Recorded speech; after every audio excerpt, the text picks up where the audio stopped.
Bom, nós vamos falar de CEP agora, controle estatístico do processo, é muito importante, como nós estamos falando desde o começo. Se eu não meço, eu não consigo melhorar, eu não consigo fazer o improvement, né? Melhorar o meu processo. Eu preciso medir. Então, de que maneira eu consigo medir? Que ferramentas eu uso para ter esse controle estatístico do meu processo? Então, o CEP ele é antigo, só que a gente foi modernizando com ferramentas Lean, com Six Sigma, mas o CEP é extremamente importante porque eu estou medindo o meu processo. Eu estou verificando se o meu processo está correto ou não.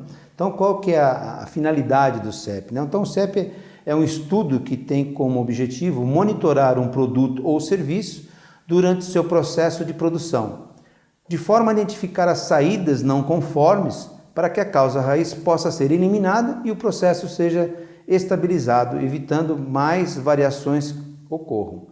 Naturalmente, todo o processo possui pequenas variações e podemos classificá-la em dois grupos. Então, como nós falamos desde o começo, não existe nenhum processo perfeito. Existem pequenas ou grandes ou médias variações no meu processo. Então, a primeira coisa que eu tenho que fazer é eliminar essas variações.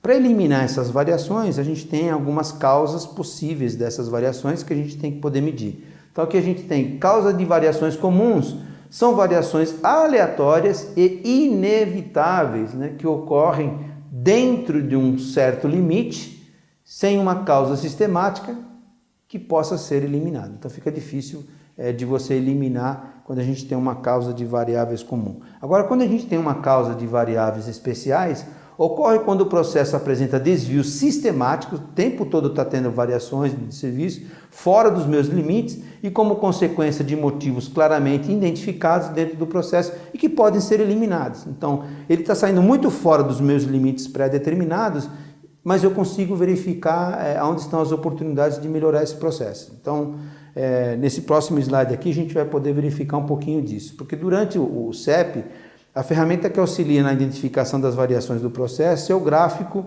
de controle de carta, ou carta de controle, né? Como também é conhecido esse gráfico constituído. Então eu tenho o LSC, que é o limite superior de controle, eu tenho o limite inferior de controle e eu tenho o que corresponde aos meus limites, né, de variação do meu processo. O que quer dizer o meu limite? O meu processo não pode passar dessa linha para cima, no limite superior, não pode passar dessa linha para baixo do meu inferior. Então eu tenho minha linha média, o ideal é que o meu processo fique aqui. Quanto maior a variação desse meu problema ou desse meu processo, pior é. Ah, mas e se essa variação estiver dentro dos meus limites? Tudo bem, porque eu especifiquei o meu limite, as minhas tolerâncias, então eu suportaria essa variação dentro dessas minhas tolerâncias. Quando isso fica aqui dentro, tudo bem. Quando ele sai, é um grande problema, porque ele passou do meu limite superior. O ideal é que ele fique dentro desse limite inferior. Agora, eu tenho um limite que está aqui dentro. Tá bom, mas não está ótimo. E do ótimo não está legal, tem que ser excelente.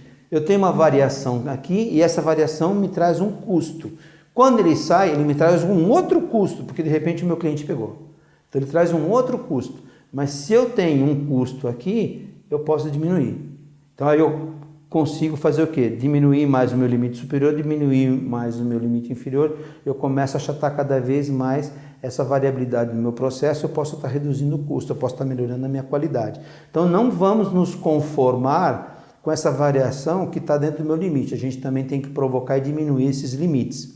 Isso vai trazer a minha excelência operacional. Então facilita muito o meu processo. Mas é uma forma de verificar quando o ponto saiu fora. Eu posso fazer isso muito simples na linha de produção, onde que o operador só tem que colocar o que produziu. O que está produzindo problema, o que vai ficar fora, eu já vou identificar quando foi, em que momento foi, eu consigo verificar isso com muito mais veracidade. Então aqui eu tenho as minhas variações especiais que eu tenho que estar tratando através de um Ishikawa ou através de um 5 porquês, através de um brainstorming, fazendo um pareto, por que isso está acontecendo, estratificando e conhecendo cada vez mais o meu inimigo, para poder identificar onde estão as oportunidades de melhor e poder atacar.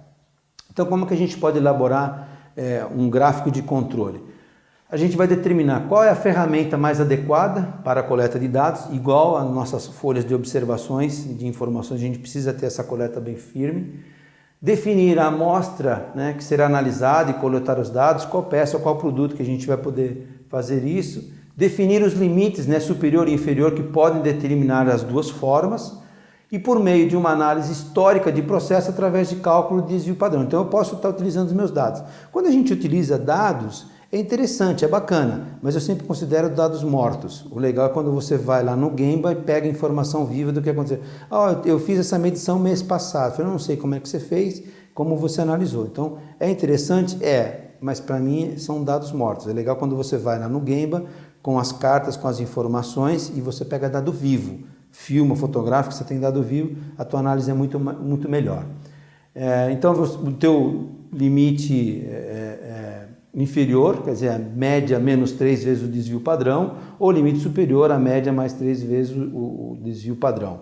Ou pela verificação de padrões do que é esperado no processo, por exemplo, um padrão exigido pela legislação ou imposto pela própria capacidade de processo. Então, aqui eu tenho uma medida, onde que eu posso colocar uma tolerância mais ou menos, né, menos 1, mais 1, e aqui eu tenho uma questão de legislação ou de informação que tem que ser assim, é uma lei ou uma regulamentação interna do governo, eu posso verificar se eu estou dentro ou fora dessa especificação.